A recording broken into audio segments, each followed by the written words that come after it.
just never die. Yeah, yeah, yeah, yeah. Legends never die. Yeah, yeah, yeah, yeah. Legends never die, die. Yeah, yeah. Legends never die. Yeah, yeah. Got my seat back there.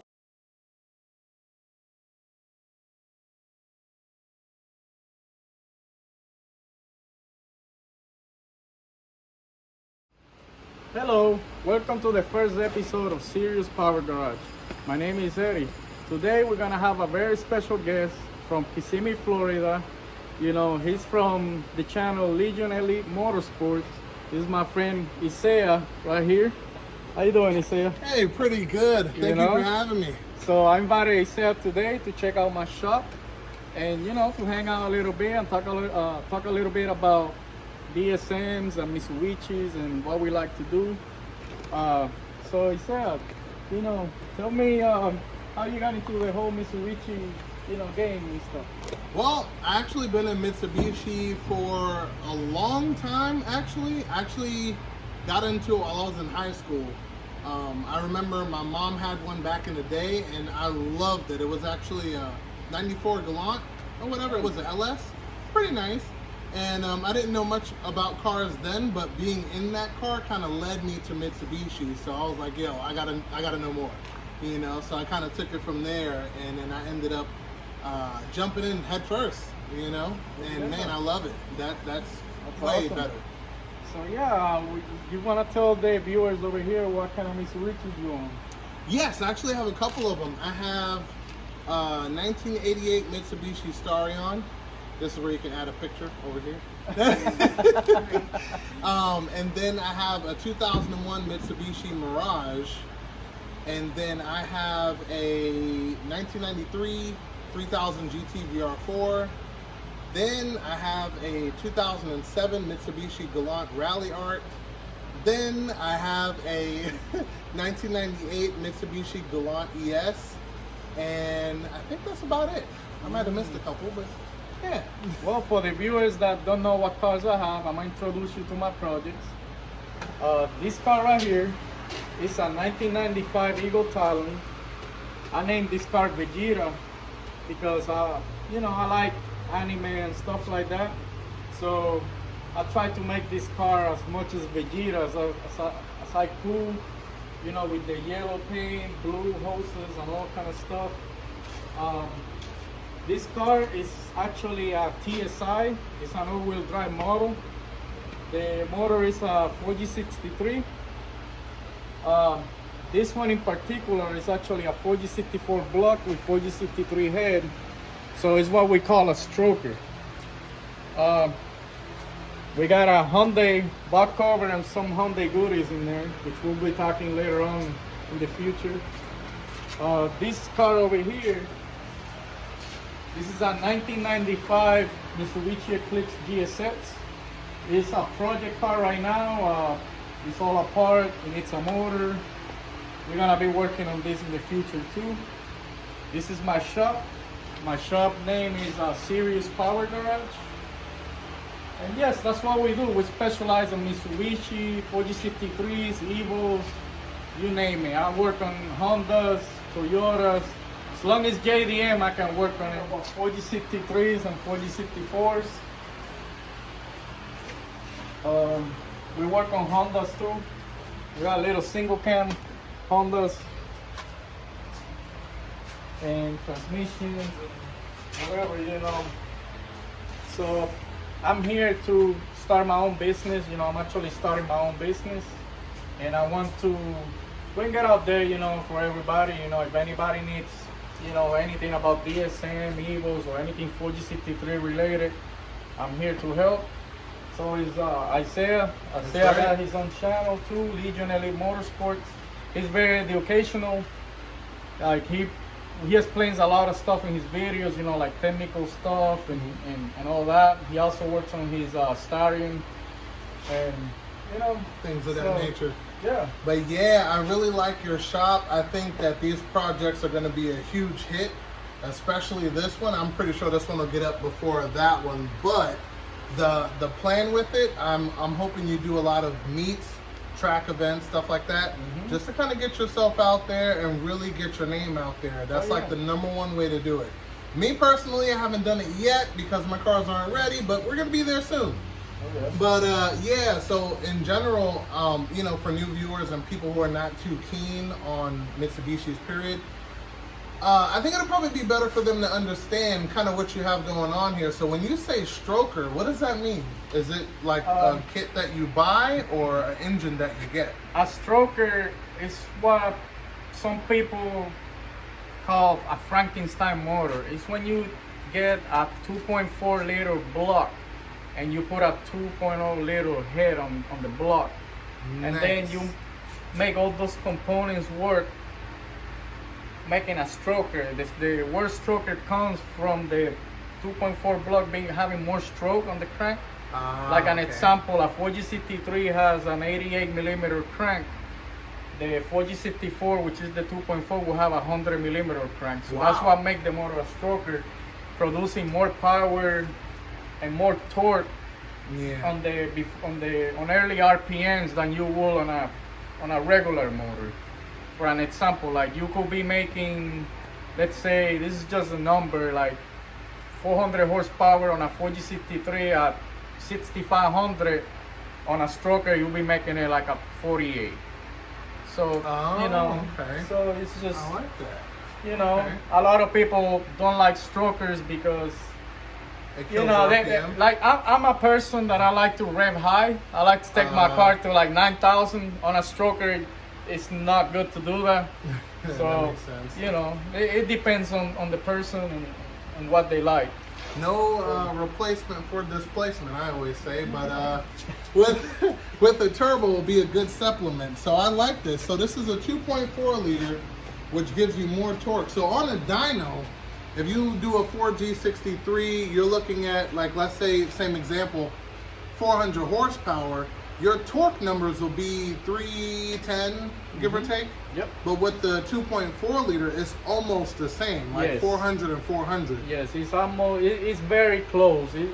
In some cases, it's the same horsepower and the torque, but most of the time, you will have more torque than a regular. You know, like you will have closer to the horsepower on a stroker than you will have on a regular. When the regular will have 400 horsepower and then the torque is like 310 or something like that, you know. So guess what? That is the #1 thing you want to do on a all-wheel drive car when you're propelling all 4 wheels. So I like the idea behind it. That's very smart, actually. Especially when the turbo can spool up faster. Yeah, bigger liter. Yeah, if you're looking to put a bigger turbo and you want your turbo to spool up faster than it will be on a 4G63, you will do a stroker motor and you will spool it a few RPMs faster, you know. So, you know, to me, it feels like a totally different beast. I have both fully built 4G63s and 4G64. 4G64 is very nasty motor, you know. So, you know, for all the viewers out there that didn't know that and, you know, like to know more about it, we'll be teaching you guys in the future how to do the setup, you know, how to build 4G63s. There's a lot of videos on YouTube, but you know, everybody does everything different. So you know, we want to see yours. Forget everybody else's. We want to see yours. You know, but that's awesome because I actually wanted to do the same thing. When I seen your car, it kind of inspired me to do the same thing. I technically didn't have a car to do it with until I got the 98 Galant, and it comes with the same block that you have here. So the only thing I'm missing is the head, which we'll collab on that later. But I'm excited because, you know, looking at this car, seeing how it sounds, the pull videos, everything, beautiful and excellent performing car. So this won't catch anybody by surprise except the hood exit. But yes, other than that, it's almost a sleeper. You know, this car it kind of throws people off because I have a mixture of different parts. Like this motor is not just Mitsubishi. I got Hyundai cams. I have Mitsubishi pistons. I have a whole bunch of different other parts that I make work together in order to make this beast. You know, so you gotta pretty much know what you're doing when you're trying to do a Frankenstein motor like this. This was a motor that I built in a hurry because I wanted to make it last year to Mitsubishi Day. Oh, Mitsubishi owners Yeah, meet. that's when I met Isaiah. That's over right. Here. I was like, man, pull over next to me. Yeah, and it took me. I started the motor on a Tuesday, and by Friday, and I'm talking like bare block.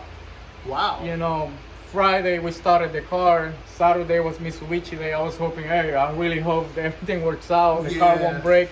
It did good. It pulled out the performance. Everybody was happy with the car. Yeah. You know, like, you know, I was so happy of what I could do with this car that, you know, I want to bring it to other people so they could learn and do the same thing. You know, That's good. everybody like different types of cars, Hondas and stuff. You know, I've specialized in Mitsubishi, and I want to teach people on how to do this stuff. So, and Isaiah also. So, I want to show Isaiah's new car. So, for Isaiah, tell us a little bit about your new car over here.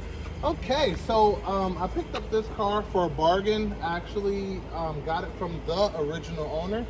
The original owner actually, you know, he was elderly and couldn't drive the car anymore, like push the clutch. And we'll get into that too. It is manual, but he couldn't push the clutch, so he actually parked the car, and he had another car that he drove on a daily to go to church, grocery shopping, things of that nature. So the car sat for 11 years in his garage. This car has 106 original miles, and it is 5-speed manual. So I picked this one up for a great price, and because the car was sitting, the gas in the gas tank separated and ate the tank. So I actually had to source out another tank, replace the fuel pump, the sending unit, all of that stuff, and then coat the tank just to make sure that doesn't happen again, and clean out the fuel system, injectors and fuel filter, and she's alive. Awesome. So yeah, so after that, she's all original. There's no modifications done to it, just repairs, and yeah, she's a daily driver now. Yeah, are we looking to make this into a beast? Oh yeah, that's the plan. So we got the base, which is great. It has a good backstory, but the sauce will be added for sure. We're gonna be adding some sauce to it. All right. I wasn't going to at first, but we're gonna do it. Okay. So I want to show you guys another project that I've been working on. I'm actually also collaborating with my friend Mikey. He's from Carmore Detailing here in Bradenton, Florida. And I want to show you guys, it's a Honda, so I want to show you. No, it's playing. I want to show you guys like what we come to do with this car and how it looked before and what it looks after, and we're still working on it. We're still fixing some bugs. So come this way so you guys can see. All right, so we're here on Mikey's shop. The name, introduce yourself and talk about your shop, Mikey. My name is Mike here at Carmore Vehicle Protection Services, and just to give you a little bit of a look at what we do here, make things shiny again, of course. Let's go check it out. So tell us a little more about your series, Mike. Well, what we got here is a first gen B series, B18, B1, and she's got cams, headwork, valves, springs, valves, skunk 2 throttle body, skunk 2 intake manifold, pretty much the works, pretty much a bunch of headwork in her, and she's gonna be a little old motor thing that we got going on here. And that's pretty much it. She's a simple build, not much to her. Just looking to have some fun, not looking to be the fastest, you know. Are we sure? No, I'm just kidding. Yeah. So what all you got done to this motor? Cams, valves, springs, throttle body intake, of course, manifold, skunk 2, everything AEM at the fuel rail, 750cc injectors. Oh, wow. Other than that, the bottom end is stock, pretty much pure stock. She's got nothing in it at all. But So for you Honda guys, he might give me a run for my money. I might be able to keep You know? up with his turbo single cam. No, I'm just playing. No. No, those are big injectors for an all-motor setup. Do you plan on boosting it in the future? No, but I do plan to put a bottle on it if I don't Juice! if I don't reach the horsepower that I'm planning to reach. Oh, okay. Nice Word. quick shot in there, maybe 100, 150 shot. He bought a Nice. stage 2 nitro speed too, like This this thing. thing. But anyways, you know. I like your shop. This is nice. Thank you. Yeah. Just a little start, you know. Word. So yeah, now we're gonna show you my Civic. This is my personal car. This is a single cam motor. It's a D16Y7 with a D16Y head. All stock. I love when Honda guys say that. No, but this car, you know, I had a 240. I ended up selling the 240, so I wanted to try something different. You know, yes, a lot of people try Hondas, but I wanted to do a Honda to my own taste. Right. You know, like I wanted to have a boost, a turbo Honda with AC and power steering. So me being a Mitsubishi guy, Right. I was like, I gotta use a Mitsubishi motor on my Honda. So I ended up putting a 16G turbo on my, if you can see it right here, on my little single cam. You could barely see it. Like if you stand on this side, unless you're really looking at it, you can't see the turbo because it's really low in there. But yeah, I mean, I wanted to build a Honda with Mitsubishi sauce, like what I call it. A little splash of Mitsu. I like it. Yeah, so this motor has 680 injectors. Oh. It has a P28 chip. It has the 16G turbo, the big intercooler. Everybody on Hondas, mostly everybody goes with the little one. Yeah. So, I always wonder why. I want to say it's probably because the fitment. Okay. You know, but me being a Mitsubishi guy, you know, we run the big intercoolers. That's right. I have my intercooler there, so I ended up making it work in here with the intercooler. Oh, okay. I'm running a graded blow valve. It's internal wastegate. And yeah, it's a work in progress, you know, for people locally in Bradenton that can see me driving around. You guys probably see me driving this car because this is gonna be my daily driver. And yeah, a little bit about that, you know, it's just a car for the street, fun car to drive and go to work and also to have fun. Like if I wanna go to the track, just go have fun, break it, build it again, whatever, you know. Oh, God. We do it here, you know, because That's Hondas, true. we don't know with Hondas, but you know, they're pretty good cars too. Just kidding. Nice. You know? So, Alright. looking over here, we can see the paint of the car. I want to show you what the car looks like before it looked like this. If you come over here, Yeah, because that looks beautiful. you can see how the paint is a little dull on the trunk. Oh, Like, yeah. It almost looks like the clear is almost not there. Right. So I brought my car here to Mikey, to Carmore, and he did his job. Like I'm gonna have him explain exactly what he did, but this is what the car looked before and after. And he said it's still not done. He still got other stuff to do. So, Wow, that's beautiful. so I'm gonna have Mikey explain what he did and how he did it, or the process that he does to make the car look like. So what we got here is the beginning stages of a full paint correction, which would be a 3-step paint correction. And this side is actually just cut, heavy cut compound on a aggressive pad that'll cut, get some scratches out, and at the same time rejuvenates the paint, makes it look a lot healthier again. So what I did on this whole side was, like I said, a heavy cut compound, and just basically got the most part of the scratches out. I polished up this plastic trim. I even got inside of the door handles as well.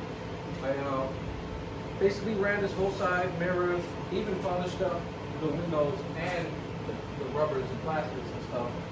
And as we did that, we crept up along to the front end, gave it a cut, and after the cut, it still needs 2 more stages of polish. Oh, wow. And that's when it's really going to shine, that's when it's really going to pop, and put the cherry on top of what it looks like now. And then following up with that, we're going to put a 5-year coating on it, Mm. I'm gonna do 2 layers of a 5-year coating that should make it look like the car's in glass. The car's gonna look like it's literally covered in a layer of glass. And after that, you won't have to worry about sun fade. You won't have to worry about rag scratches, and the car will beat up and be the easiest thing to clean in the world, literally. You know? Nice. And Any do's and don'ts for paint, period? pretty much, dry wiping is your biggest enemy. Like when you go to a car show and you're wiping her down with a dry rag, those are the biggest don'ts. That'll give you the micro scratches, and if dirt gets caught up in the rag, you'll get big, heavy, nasty scratches. What you would want to do is actually spray anything of a sort of wax, anything with any lubricity at all would be pleasing for the paint. You won't scratch it up as much, and you know you can get your perfect finish right back, no problem. But, after he's coated, you won't have to worry about waxing it, anything. You literally pressure wash it, and it'll be perfect again every time, literally. Nice. Yeah, which is why we come to the best, you know. Not the rest. He is like, he's a professional at what he does. He's been doing it for too long. How long have you been doing this for? Legitimately 8 years I've been in the detailing business, but I've been doing it since I was way younger. But in a professional standpoint, I would count 8 years to be exact. Yeah. I think people can judge by your work, you know, seeing how the paint is coming out, you know. We're gonna do a whole nother video on how the car looks after you're finished with it, so everybody can see, you know. Before and after? That'll be good. I can't wait for that part. Right? Yes, that's gonna be so pleasing. Yeah, and so yeah, you know, we're gonna do get-togethers, we're gonna do car meets. We collaborating. SiriusPowerGarage is collaborating with Carmore over here and with Legion Elite Motorsports, and we're gonna keep collaborating with everybody that wants to join our way, you know. And that's what we like. We like cars, we like our passion, and you know, what can I say? You know, cars is life, you know. That's true. Love of cars, baby. Yeah. Exactly. So thank you all for watching. Thank you all for watching. Follow his Instagram at Carmore Vehicle Protection Services. Follow Legion Elite Motorsports on YouTube, and follow my new page at YouTube too, is SiriusPowerGarage. Thank you so much.